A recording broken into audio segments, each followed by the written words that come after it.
If you work in enterprise security today, then you probably already figured out that your business probably is your SaaS applications. So as a result, security professionals like all of us, we have to focus on that topic. And today I've got a real expert with us. It's going to help us gain some insights into SaaS security and probably a lot of other good topics. So I hope you stick around. I think you'll learn something.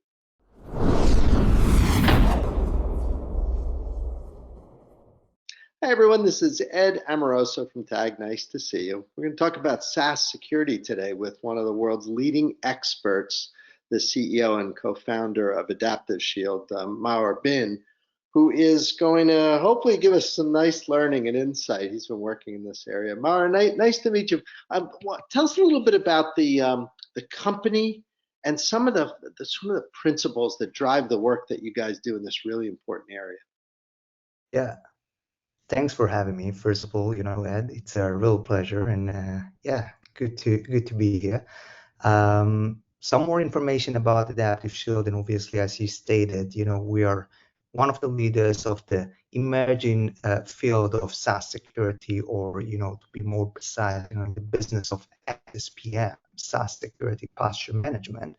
And our agenda basically is to try to prevent, detect, and respond to SaaS security threats in your entire SaaS stack. And what it actually means is that we connect to all your SaaS applications. And when I say all, I really mean all. We sort of made it our mission to connect to any SaaS application currently supporting more than 140 applications out of the box, which is the largest catalog in the market. And anyway, connecting to all these SaaS applications, retrieving native security controls, analyze them, looking for security loopholes, and connecting this entire process to your security operation process.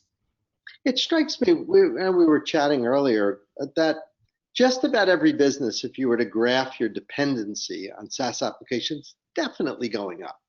I know for my own little business, it's going up. I think for large companies, it's going up. Do you see that as well? It seems like a very clear trend. I think that the answer is quite simple. I mean, obviously the answer is yes. And the reason for it is because, it's so easy to adapt a new SaaS applications these days, right? All you need to do is just find, 10 minutes of your time, credit card, and before you know it, you have like thousands of people using and start sharing and collaborating in this, SaaS application that you just onboarded. And it's not one industry, right? This sprawl, I think, is across just about everything.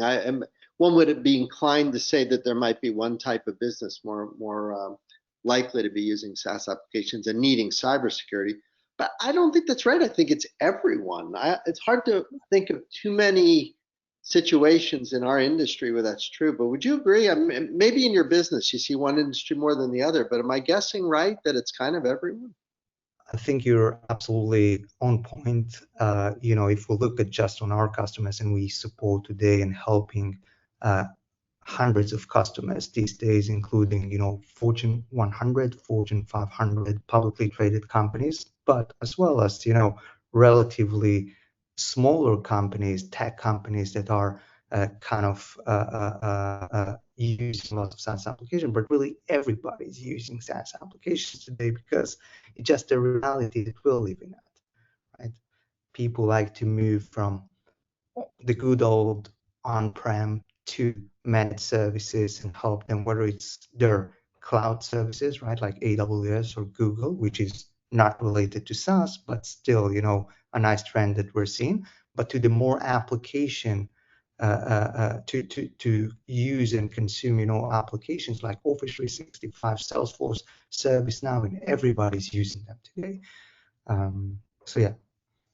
I would imagine in a lot of your customers, you have a situation where, say, the security team's probably used to having control and visibility into usage of most infrastructure. This is one of those areas where I suspect when you get to a larger company, they don't have that just the sprawl and the scale of the organization probably drives SaaS usage in a more distributed manner. Talk to me about that. How have you seen that progressing for typical business, and how do they deal with that risk? Yeah, I think that today what happened is that SaaS application, growing so rapidly that it just, I mean, before you understand exactly what happened, you have, thousands of users using these SaaS applications, collaborating, as we mentioned earlier, and you just feel the lack of control, out there, right? So it's really you starting to realize the reality, right? That you need to kind of do the same process you do with on other segments in your organization. So, for example, if you look at servers or infrastructure, right, you need to do the continuous hygiene, the hardening, the auditing, these kind of processes, right, uh, uh, that you do in servers, on your endpoints, right? But when it comes to SaaS applications, things are falling between the cracks, right? And organizations now start to realize that, the entire organization now using SaaS application because everybody moved from the on-prem, right, Mm. to whether it's cloud or SaaS or lots of new and modern technology, but not necessarily investing in the right controls that they used to have or having in other segments. Is visibility the key? Like this goal of establishing posture, understanding the state of your enterprise.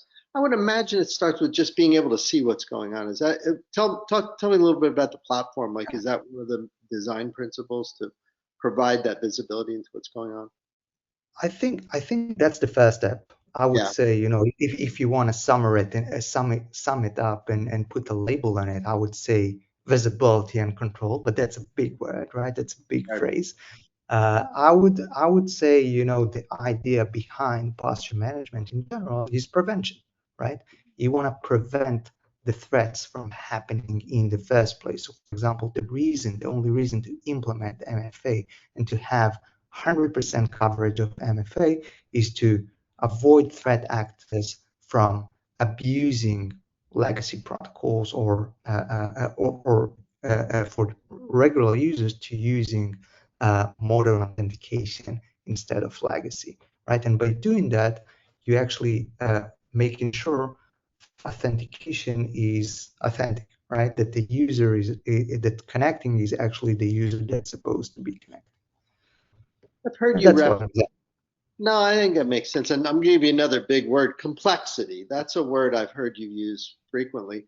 Is that kind of the evilness here that, when, like if I were to just sort of sum up the highest level goal from an adaptive shield perspective, is it to manage complexity?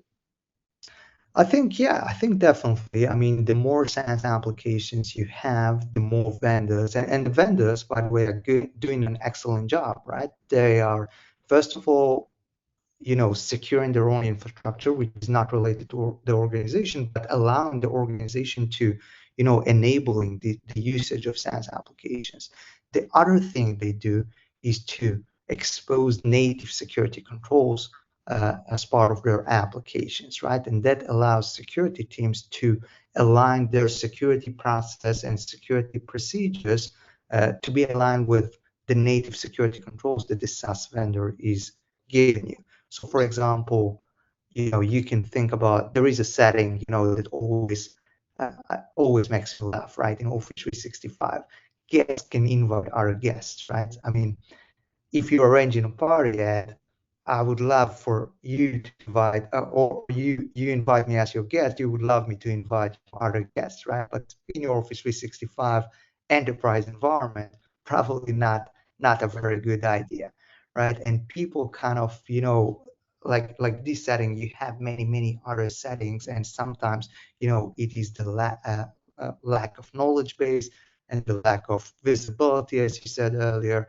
that making us security experts not being able to kind of align our security policy with what really need as part of that, and preventing threat actors of abusing our platforms. But to what degree is the maturity of an organization a factor here, like to the degree that they might have SIM and EDR, things like that deployed? When you guys are talking to customers or prospects, how important is that in the sort of ecosystem that you guys are dealing with SaaS? Yeah. Well, you're hitting the nail on the head. I think it's super important because you need to have, all these other controls in place in order for us being, another security tools as part of your defense in depth strategy, right? So you need to have a SIEM in place. You need to have an EDR because if someone, for example, or email security for that, say, right? So if someone abusing or penetrate your email, right? And now starting to spread, malware across the organization. So you want, your EDR to identify it. You want the email security to catch it, and you want tools like SSPM tools to be able to say whether, this user is even allowed to connect to this email or has installed, forwarding rules or some others, native security controls that the platform is suggesting. But you need to do the foundation first, and then implement some other tools as well, and being able to work with your application owners in order to work in a secure fashion. I'm speaking with the CEO and co-founder of Adaptive Shield here, Maor Bin. And Maor, I want to close with some predictions. So as you look forward to the coming years, wondering what gets you excited? Is it artificial intelligence? Is it new types of networks? Is it more powerful computing? Is it all of the above? What are some things that, as you plan the growth of your very fine company, what drives you guys? Yeah. What drives me, I think, well, all of the above, I would say, right? But to be more precise, I would say scale, right? And as we support today many customers that are utilizing the platform, and I'm using the word platform because we want to not focusing on a very niche use case, but to support all the other use cases. And when we talk about SaaS applications and cloud in particular, you understand how big this problem is for many organizations, and they have many use cases and many needs. And we believe that one of the only areas in security that doesn't have a platform in place is actually SaaS security. So Mm, we're, helping many organizations to solve uh, today, 6 use cases, which includes misconfigurations, identity and access governance analytics, device to SaaS management, uh, uh, data control, some sort of high level third-party application and APIs that are connected and interconnected with each other, and what we call today identity threat detection and response. yeah. So all the 3 use cases all these 6 use cases, sorry, are under the umbrella of SaaS security today. And as we scale, we keep seeing more and more use cases. We, as a company, committed to and keep improving this feature in order to, deliver the mission and provide a platform for SaaS security. I'm so glad you brought up the theme of identity because we both know that's going to just continue to be more and more essential. I think every security team now has built out at least the beginnings of some infrastructure. And I think the tool that you guys provide, your platform, is going to be an important element. So for people who are watching us who might be interested in learning more, is the website the best place for them to get in touch with you and your team to get a demo, to hear a little bit about the product? Would that be the place to go? Yeah, absolutely. We have lots of materials that you can easily download from the website to help you first, understand the problem or whether this is a need for your organization. And we'd love to connect and catching up. So let's, on behalf of my team at TAG and the people who are watching, I want to thank you so much for taking some time. I hope where you and your family are that you stay safe and keep up the good work. You keep our ecosystem nice and safe. I think SaaS has become really part of the critical infrastructure. So keep up the good work. Thank you, Ed. Thanks for having me again. This You is bet. great. And for everyone else watching, we'll see you next time.